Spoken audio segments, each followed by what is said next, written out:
Hey there, I'm Guy, I'm part of Geekhead, and today we have our weekly review of The 100, which aired last night on E4 in the UK. And I wanted to discuss today what I enjoyed, what I didn't enjoy. I'm going to start off with what I thought was a little bit cliched today. Um, Starting with Raven and this love triangle that has emerged on the ground between Finn, Clark, and Raven now appearing. It became very clear that that Raven was coming down for Finn. I don't know, something. I think maybe it was because it's a age-old trope that it was pretty predictable that even though it hadn't said that she hadn't said that Finn was her boyfriend, at least I don't remember her saying that Finn was her boyfriend. Um, it was pretty obvious that this was going to cause problems, and with the relationship between Clark and Finn blossoming, to put it in PG terms, at the end of the last episode, this was pretty predictable. But I'm impressed with how this could affect Clark. Clark suddenly could become a bit more Bellamy, little more selfish, and that could have some interesting repercussions later on in the series. I really do need to get hold of the books. I want to read them. I want to see, because obviously the books are always better. No matter what it is, books are always the best. But I need money for that, so that'll be at some future point once I'm rich. But the series has a lot of potential. What else didn't I enjoy particularly from the episode?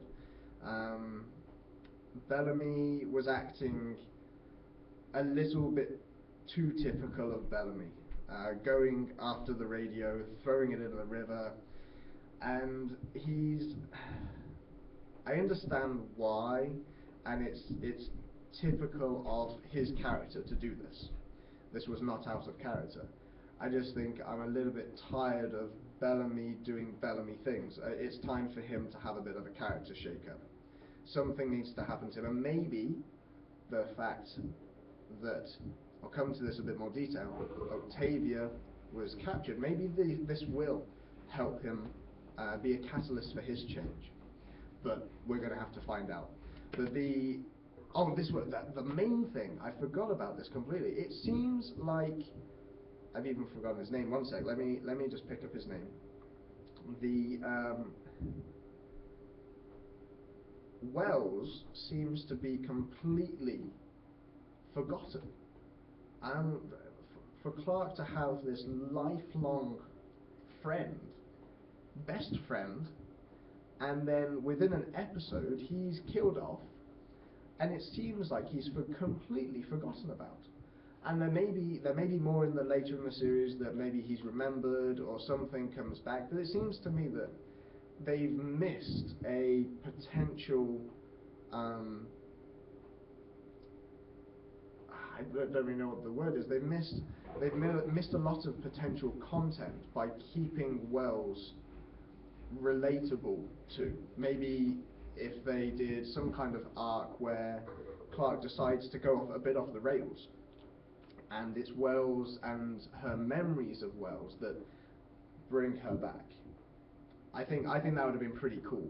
But it just seems that he's been very quickly forgotten, and I'm not the keenest on that, I have to admit.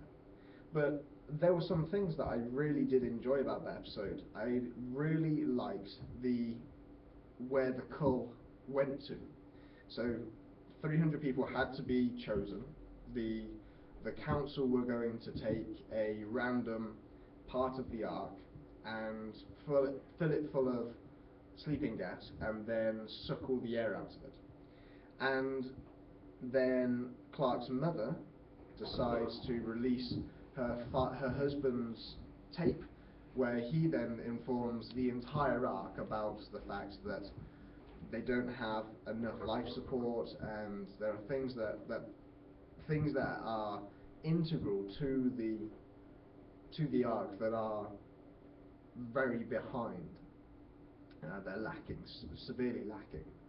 And instead of this creating riots, which I think would have been a typical, maybe it's because whenever in maybe in England, if I give an example, when something like this is announced,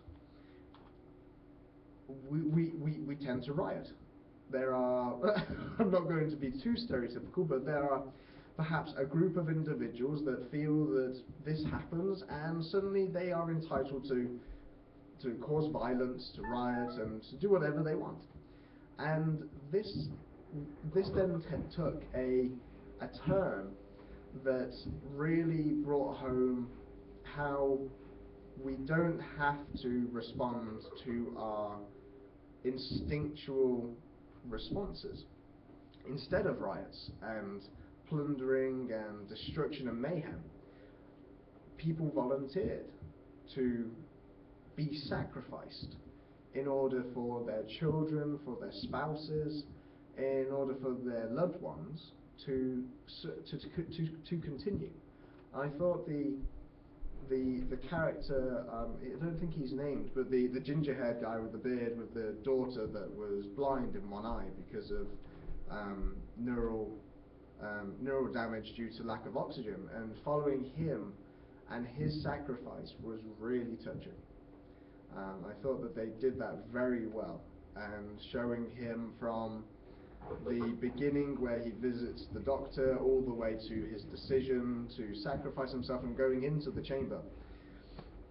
I thought that was very well done and surprised me pleasantly that they were willing to do this, because maybe I have a lower expectation of YA novels and TV adaptations than maybe I should. I guess I read a lot of adult fiction very young. I was into Clive Barker by the time I was maybe about 13. I enjoyed Terry Pratchett when I was 11. I didn't really read much YA, so maybe I've missed this entire genre where things actually happen. There are terrible things or challenging situations that happen in these books that I didn't realise.